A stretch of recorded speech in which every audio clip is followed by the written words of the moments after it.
Who would have thought, eh? Village Athlete Season 2.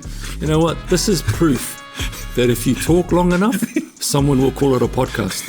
And this is what's happened with the Village Athlete. So can you believe it? This is Season 2. We're back. Well, I didn't even think that we left, you know. But we are. Yeah, it's back. So really quickly, last season, which was only like 3 people, but we appreciate you plugging in. There were some really cool stories that came out of last season. There was some really cool, the guests that we had were really good. Can you pinpoint a powerful moment from season 1 for you? Maybe a couple. I think, well, I got hit up heaps online about the flipper story. When I was doing flippers. No, that's quite powerful, but in a different way. But also, I was just thinking before, one of our guests actually cried, Jenna. Yeah, you know, she got and emotional. when she got stuck in lockdown, and her grandma passed away. Yeah, you know, so like the different challenges between the sacrifices between chasing your athletic dreams. And then the compromise and the sacrifice that you have to make on the other side, family-wise, you know. So, but I think there was like a few. If I sort of wanted to unpack it, you know, Tana, when we spoke to Tana about, he signed for 2 years to go to Newcastle, to play league in Newcastle, and lasted 2 weeks. So it's like the highs of, man, I got a contract. 2 years. This is, you know, what I've been going for the last however many years, and then 2 weeks later it's gone. You know, so that sort of stuff. And remembering that chat with Tana Umanga, he was prepared to stick around over there in Newcastle, but for whatever reason.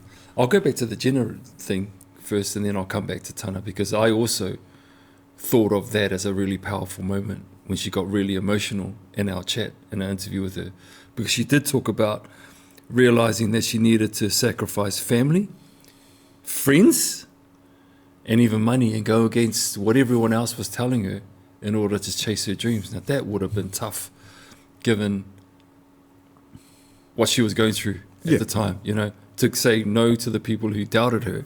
And that's for any individual, right?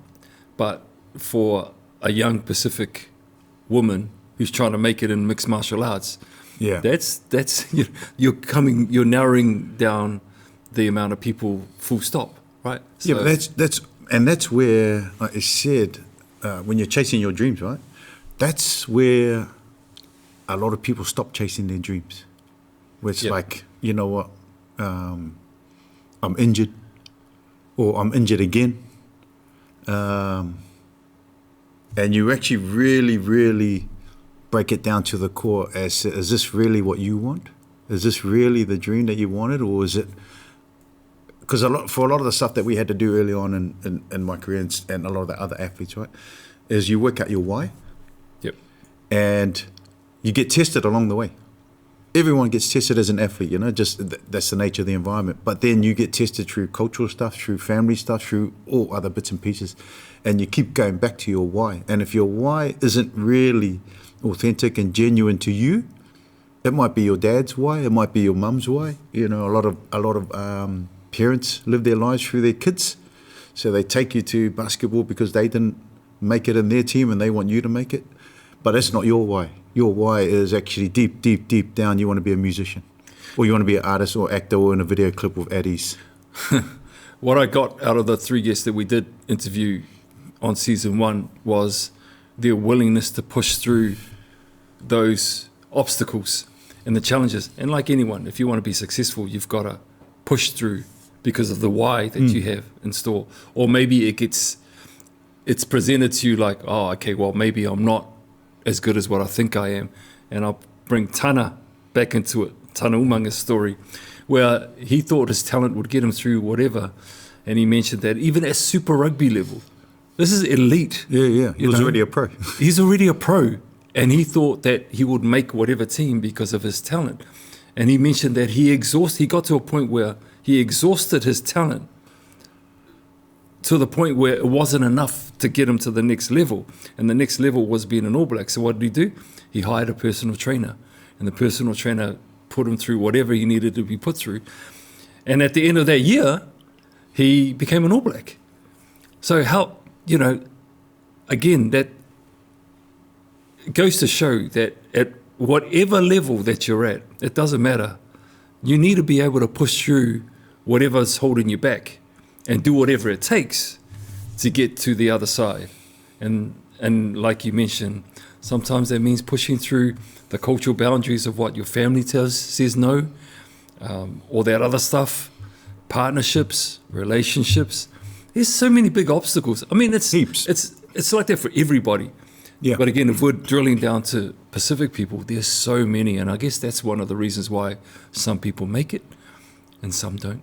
Yeah, and also I think the cultural layer for Pacific athletes is also unique, as we know, normally anyway. So when you're trying to navigate that space as well, it's just another layer on top of everything else to become an elite athlete. Yep. Speaking of elite athletes, Sir Michael Jones, who we spoke to last season, everyone knows about Sir Michael Jones. He's so important now. He's got a Sir in front of his name, and he's got he's special to Pacific Island people and Samoan people.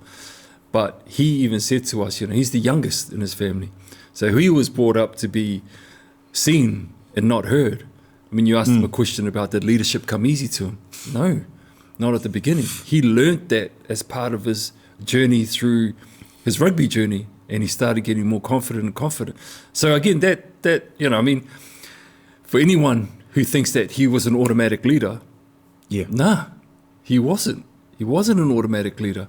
So I guess there's encouragement there, and empowerment and hope for our young athletes that they may not be who they think they want to be or they want to be right now, but over time, anything's possible. But you look at Michael Jones' story, where he was the youngest, told to be seen and not heard, and then all of a sudden, he's got a big sword and a big statue outside in the park. Yeah, I think with Mike as well,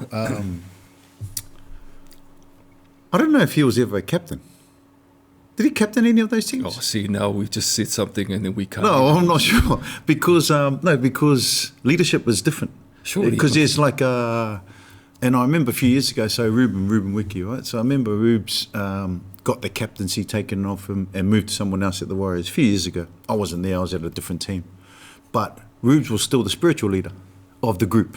Yeah. You know what I mean? So there's different, people see like, okay, I'm going to put the C next to your name, you're the captain. But then everyone goes, okay, what are we doing? And everyone looks this way to Rubes, or to that other person, which could be Michael as well, because there's a different, we see leadership differently in a cultural lens, as opposed to, okay, this guy's here, he's professional, he's always here early, let's make him the captain. Everyone's going, but he's, like in Samoa we have the saying like, a guy. But like that sort of stuff, because and now, like you said, Michael Knight, that's another guy, Knight Rider. But it's a different sort of, it's a different measure to leadership in the cultural space, in the cultural lens. Oh, absolutely. It comes with that mana, how he carries himself, how he projects himself across, or herself across to the team. You say Ruben Wiki, maybe there might be someone we need to talk to on this season. Might be. Wait. But yeah, he's somebody who holds a whole lot of mana, right? What about, this is one thing I really want to ask our guests coming up in season 2, if we're looking at unpacking what's ahead in season 2. Former athletes or past athletes, and I might even put this to you today. Who are you now that you're not playing sport? Because when you were playing professional sport, you were defined by being that guy who was playing, Nigel Mangana is Bulldog, Warrior, Kiwi, Toa Samoa. That's all gone now. Yeah. So who are you now, post-sport? Do you know? And did it take a while for you to adjust without everything that comes with that? The good talk about the real good Yeah. that comes with all of that, being a professional athlete, to not having it all really, to having it gone because you're not recognised anymore. Make sense? Yeah. Every athlete has to go through it, and it is a challenge. Yep. It is a challenge, and I think depending on like the heights that you got to as an athlete, it could be a lot harder. Yep. Going from a higher height coming down to the general population, whereas for someone who sort of might have been in there for 1 year. Yep. So it's. How was that adjustment? How was that for me adjustment personally, for you? I think I was actually pretty lucky. So one of the things that I did, and I kind of understood early on, is that it'll end. Yep. Like if you're playing past 30, or say in rugby league anyway, right? If you're playing past 30, 31, 32, you're going pretty good. But then after that, you're done. Or not long after that, you're done. So you still got another 50 odd years to live. What are you going to do? Yeah. So I worked out pretty early that I've got to find something to do and find something that sort of resonated with me. Almost like a new why. And like I used to cut hair at school. Like at the barber. You start with yourself? No, but everyone, so I was the hairdresser at school to take the clippers, $2, $5 or a steak and cheese pie. Right? That was the thing. But so I thought, maybe I could get into some hairdressing. Can you start with your own? Because, you go straight from school into the environment. So all you got is what you did at school. Yep. And then you become a pro. And then when you finish, it's like, oh, what did I used to do?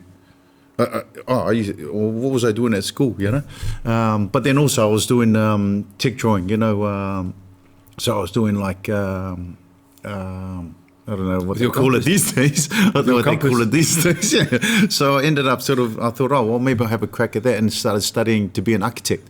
Right? So I was doing all that stuff. No, honest. So I did it. But it was like, I kind of knew that was kind of like, I'm going to move into that space. When I finished playing, the game offered me a job behind the scenes, still working in the game. So I was saying I was pretty lucky because I actually still stayed in the game. Yep. So I was kind of still in that scene, but behind the scenes, and sort of got weaned off the sort of profile, environment, and just sort of just eased off it, as opposed to dropping like this, which is pretty much 99% of everyone else. Not many people become. So Benji Marshall becomes a coach. That's cool. You're still in the system. Dave Kidwell, you're still in the system. Rubes is a trainer. You're still in the system. Michael, actually I don't even know what Mike did. Otana's still coaching, right? At Moana, still in the system. But for a lot of the others, what are you doing? You're sort of building. You're working in an office, you're going to a different, and that is a massive challenge. So one of the things we found out when I was working behind the scenes is a lot of the guys, one of my first roles was I had to ring up all the guys that retired the year before, or the 3 years before as part of the NRL programs, and see how they're traveling. And so I rang them, and I think the first 11, 12 guys I rang, all of them were like, I miss the environment. Yep. I don't know what to do. I've just got to find something new to do. I've been out 2 years now, and I'm still floating to try and work it out. Yep. And one thing I found out pretty early from those conversations is that if you don't work it out while you're playing, it's even tougher when you're done. Yeah, that's exactly what I want to ask some of these former athletes when we get them on for season 2. Because it's not just that game. It's not just the sporting game. I mean, I went through it with media. Yeah. Right. So, it's been a part of me for a long, long time, And then I left my first media gig, went out and did something else, which I found really, really rewarding, because there wasn't any egos around. Yeah. There wasn't, honestly. I had a gig at the Heart Foundation. It was such a rewarding part of my life because no one tried to prove themselves at all. I was just in a bunch of really cool people. Yeah. But then I got, itchy feet again, and then I landed a gig back in radio, but then that ended, and then I disappeared for a little while, and then went back to media, but not behind the mic. Yeah. I was doing other stuff, and I did that for a couple of years and thought, I really miss being behind the mic. For whatever reason, I just felt like I had a better skill set to do stuff behind the mic than I did at a management level. Yeah. There was a part of me, though, if I was really honest, Nige, there was a part of me that missed the glamour of the media and being behind the mic. There was a part of me, and you talk about the why. Yeah. I thought that was my why, and that's why I chased another gig, and lucky and blessed that I landed at Life FM. So really interesting that I'm not done yet, touch wood, but yet I'm with you. Sooner or later, you're going to have to figure out what comes next because it doesn't last forever. Yeah, people talk about retirement, right? Yeah. At 60 or 65 or whatever the age is, right? For a lot of athletes, that's 30 Yeah. or 35. Yeah. So they're going through the same things there, except for they still have to last another, not have to last, but, another 40, 50 years. If you're a builder, my dad was a builder for 50 years. Now the man's not building anymore, but he's just, looking around at doors and see if any windows and that sort of stuff are shaky around the house whenever he goes, wherever he goes. Yeah. But it's just in him. Yeah. But people will always go, "Oh, your dad's still building. Your dad's still building." So that has become his identity. Yeah, who he is. So if you're forced out of that building environment, like all athletes are forced out, right? Ultimately, Yep. right? By age, by injury, by form, whatever it is, Yep. you're forced out. If you're forced out of an environment that you don't want to leave and you've got to find something else, that's very tough. Yeah. And I don't want to say a lot, but there are ones out there that struggle with it for a long time. I believe that that's the case. Yeah. So I'll be really, really interested Yeah. to chat to a couple of athletes who have found it challenging, and also being able to give practical tips for those youngins who are coming through the system to know that, hey, that glamour or that your career isn't going to last forever, and to be able to prepare yourself for post your athletic career. Yeah. Right. So that's something I'm really looking forward to. Also asking, we touched on this last year, but what happens when you don't make it? And it's done. And your dream and your aspirations of becoming a professional athlete don't happen. Now, this happens with anybody in this situation, in their scenes. But when you're talking about the village, there's a little bit more that comes with that when you don't make it, because it's not only you. Yeah. And also at what level, or who determines that you don't make it? Yeah. Because a lot of people will go, I didn't get a contract, but I'm still good. I'm going to make it. I'm 42. I still got time. You know what I mean? So it's like, whereas other people are like, my knees are gone. So I have to find something now. Yeah. I'm definitely not playing again. I would hope that people understand and acknowledge that if it's done, it's done, and they can accept that. But my thing is, that takes a long time. Well, yeah. Yeah. Well, and yeah, but what about when you still think you can make it, but you don't? And I want to unpack that sort of stuff with other athletes. Yeah, because that's a personal thing, right? Yeah. Because some people may go... Well, is it a personal thing? If you're 20 years old, right, and you've had a few injuries, and you're sort of working your way through it, and you're on the edge of whatever sport you're in, and you're 24, so you've 4 years you've been on the edge, and people around you going, listen, you've given it 4 years, yeah, but you're like, no, I believe. There's exceptions to the rule. That's right, because in 27 you might crack it. I know a guy who got Rookie of the Year, like Phil Lulua, like we grew up together, and he made his NRL debut and got Rookie of the Year when he was 28. 28 years old. I think I remember that. Yeah. Rookie of the Year at 28. But he was making rep teams at 18, 19. Yeah. But so he would have been one of those ones that at 24, like his wife would have went, okay, Han. Come on, Oos. Come on, man. Just leave the boots in the boot. But he just went, nah. Yeah. And end up cracking it. But then at the same time, played for probably another, I think he played NRL maybe 3-4 years, and then went overseas and finished off in France. Yeah. And a little bit in England. On his terms? In England. Yeah. Or, just played until he like, okay, sweet, now I'm done. Yeah, but that was like 35 or whatever. That was on his terms. Yeah. So but if he had stopped, at 26. And went, okay, I'm just going to go work and get a job here. Yeah. That doesn't happen. Yep. So I think it's a lot about the individual. You're going to have people telling you all sorts of stuff. It's just like a coach saying, listen, you're 16 years old. Yeah, I think maybe you should try a different sport. Those ones. Seller, can we have a word, please? Your 5-year-old. I'll put the boots down. Yeah, you're not going to need them. Yeah. Even at 7 years of age. Buddy, nah. But those ones, maybe media is the go for you. I was told that. So you're still doing it. Yeah. But But if you think, you know what, I'm going to listen to that guy, okay, sweet. Or I'm not going to listen to that guy. That's sweet as well, but it's your choice. Yeah, but yes, and kind of know when that decision is. Everyone else can see that it's time, but you maybe not so. But that's another question I want to dive into in season 2 with athletes as well as mentors and coaches. We might get a couple of those guys on who see it from a different level, who actually are mentoring the player or the athlete.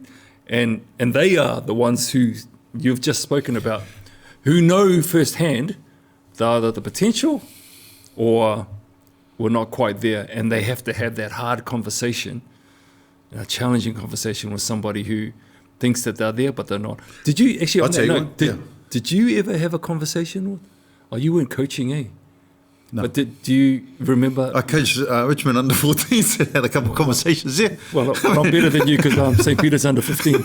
But were you around any coaches that had to have hard conversations with players? Well, I'll tell you about Joey Oliver, Joey G, right? Yep. So we were at South together, right, at the Rabbitohs. Yep.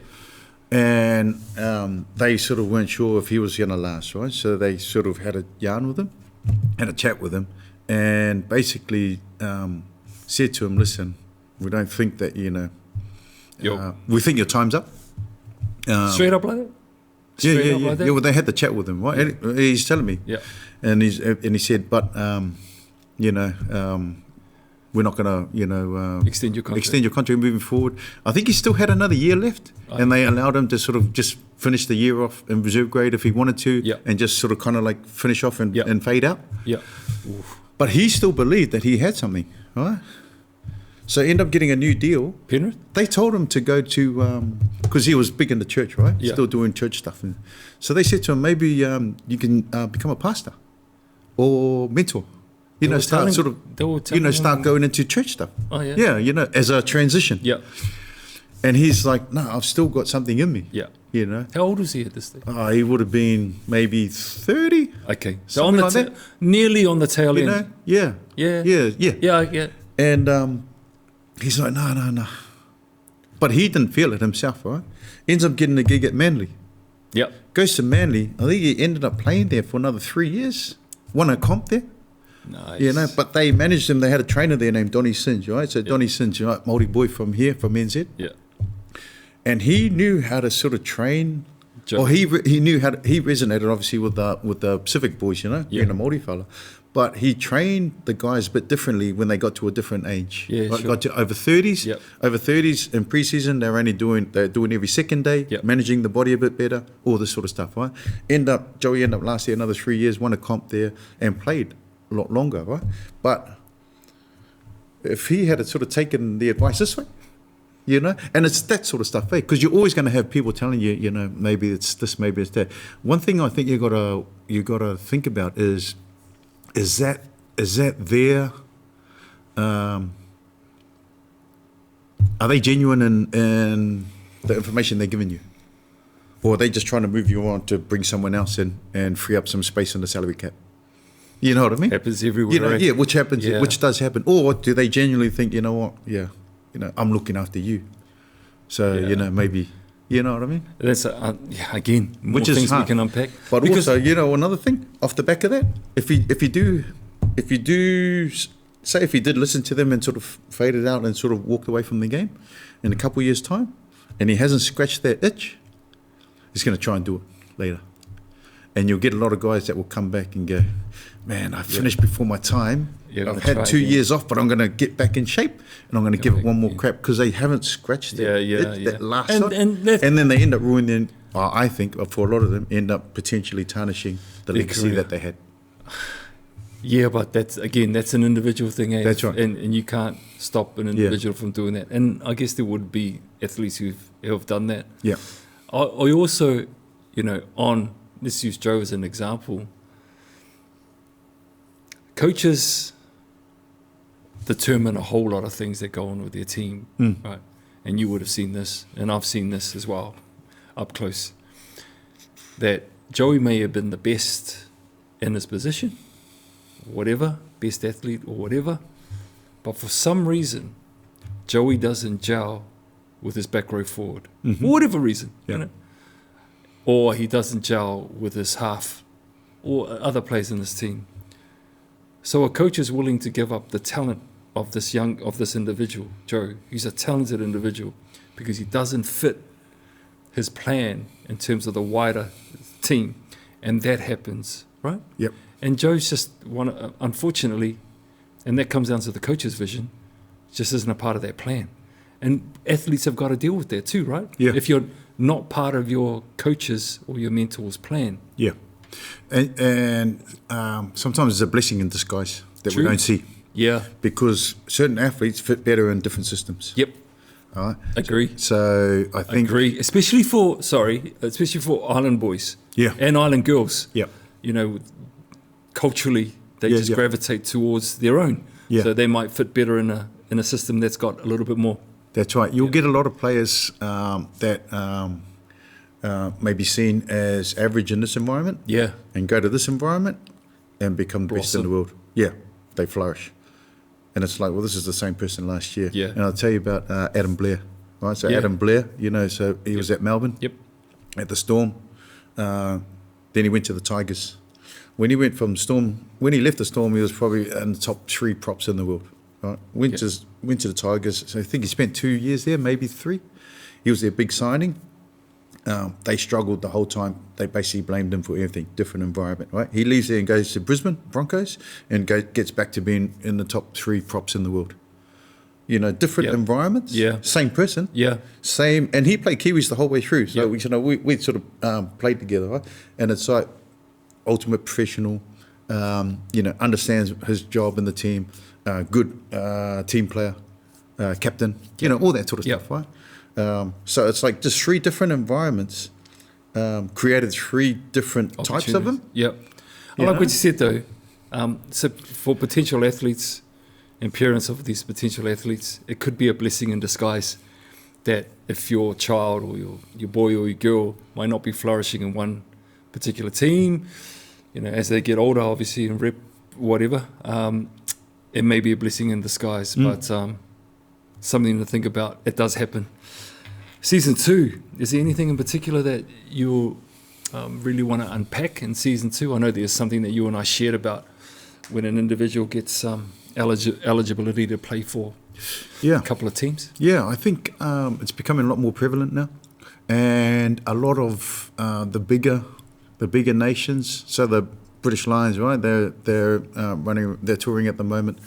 Oh, they would. And they would have toured. They would have toured. They finished, right? But there was a lot of talk around should people that weren't born in Great Britain play for them, right? Because 2 of their best players, one's Samoan, one's a Tongan. Shouldn't they? Tupolotu and Bundyaki, right? So it's like, so now you've got a Samoan who's captain of Ireland rugby, Tongan who's captain of Scotland rugby, right? So they both would have had opportunities to, or not opportunities, they both would be eligible to play for Samoa and Tonga as well. Yep. So how do you pick? What do they choose? Who do you pick? Yeah, and it's becoming a lot more because now it used to be an issue for, or not an issue, but a discussion from a Pacific point of view. But now it's the other nations, the bigger nations like New Zealand and rugby, the All Blacks and that sort of stuff are deciding, well, we want to be able to keep our fingers on this individual, so we'll Yeah. Or it's impacting us now, so we've got to actually now make a call on it. When the call has always been here. Yeah. Right? So State of Origin and Rugby League, right? They've got half of the guys playing State of Origin are Islanders. But a lot of people go, if they play for New South Wales or Australia or Queensland, they should play for Australia. Yeah. And we're going, yeah, but wait on, but they're also Samoan and Tongan and Fijian. Yeah, yeah. And they're like, so which one do they choose? Yeah. And why do they choose it? And what are the factors that come into play when you make that decision? Like I had to make that decision, right? Or not as intense as that sort of stuff, but now that the Islanders or the island sort of organisations, Moana Pacifica, right now there's actually a lot more pathways, and they're becoming a lot more professional. Yeah. They're becoming on par with these tier one sort of nations, Absolutely. right? So now they're on par, Yeah. professionalism wise. Okay, so which one do you pick? Because if Yeah. you're in the middle here, Yeah. which way are you going? Absolutely. I think that'd be great to ask some people in season 2 as well. Wow, so much to look forward to in season 2. We've said a whole lot of stuff, but I don't even think it's going to happen.